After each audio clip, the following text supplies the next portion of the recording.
கிறிஸ்துவலே மிகவும் பிரியமானவர்களே, 5/3/2026 உங்களை சந்திப்பதிலே மகிழ்ச்சி அடைகிறேன். வாருங்கள், ஒரு நிமிடம் நாம் ஜெபிப்போம். அன்பு தகப்பனே, இன்றைக்கு என்னுடைய பாதுகாப்புக்காய் ஜெபிக்கும்படி என் தேவனுடைய சமூகத்தில் வருகிறேன். இந்த தேவனுடைய நிறைவின் அன்பின் ஆசீர்வாதம் என்னுடைய வாழ்க்கையில் இருப்பதாக, தீமைகள் அணுகாதபடி நீர் வேலி அடிப்பீராக. சத்துருவருடைய வாழ்க்கையில திருடி சென்ற சகல காரியங்களும் கர்த்தராகிய இயேசு கிறிஸ்துவுடைய நாமத்திலே நன்மைக்கு ஏதுவாக 2 மடங்காய் திரும்பி வரட்டும். அப்படி நன்மைகள் இவருடைய வாழ்க்கையில் இருக்கட்டும். இயேசு கிறிஸ்து சிந்தின பரிசுத்த ரத்தத்தை இவர் மீதும் ஒரு குடும்பத்தின் மீதும் செய்கிற சகல காரியத்தின் மீது பூசுகிறேன். ஆகவே இந்த நாள் முழுவதும் மகிமையின் ஆசீர்வாதம் இவரோட வாழ்க்கையிலிருந்து நன்மை தரட்டும் அப்பா.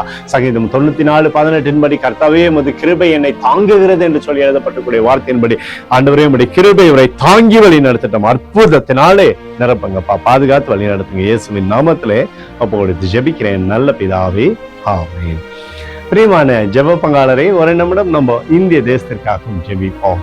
அன்பு தகப்பனே, 5/3/2026 இந்திய தேசத்திற்காக ஜெபிக்கும்படியா இப்படி சமூகத்தில் வருகிறேன். தேசமானது நன்மை பார்க்கும்படி நீர் செய்தல்லும்படி ஜெபிக்கிறபடி கிருபை கோலும் கைதரையும் தேசத்தை தேட்டட்டும். இப்படி அற்புதத்தின் கரம் தேசத்திலிருந்து சகலவிதமான சமாதானத்தை கொண்டு வந்து தரட்டும் அப்பா. எங்களுக்காக அடித்து நொறுக்கப்பட்டிருக்கூடிய இயேசு கிறிஸ்துவும் அவர் சிந்தின வெளியேறப்பட்ட ரத்தத்தை வைத்து ஒப்புக் கொடுக்கிறேன். அத்தோடு இந்திய தேசத்தில் எழுப்புதலை தரும்படியாய் ஜெபிக்கிறேன். எழுப்புதலை தருவீராக, எழுப்புதலை தருவீராக, எழுப்புதலை தருவீராக, எழுப்புதலை எங்கள் கண்கள் பார்க்கும்படி நீர் ஆசீர்வதிக்கும்படி ஜெபிக்கிறேன். நேற்றும் இன்றும் என்று மாறாதவராகிய இயேசுவின் நாமத்திலே ஒப்புக்கொண்டு ஜெபிக்கிறேன் நல்ல பிதாவே, ஆமென். பிரியமான ஜெப பங்காளரே, ஆண்டவர் நம்மளுடைய ஜெபத்தை கேட்டுட்டார். இந்த நாள் முழுவதும் கர்த்தராகிய இயேசு கிறிஸ்துவுக்குள் நீங்கள் வளரும்படி வாழ்த்தி ஆசீர்வதிக்கிறேன், ஆமென்.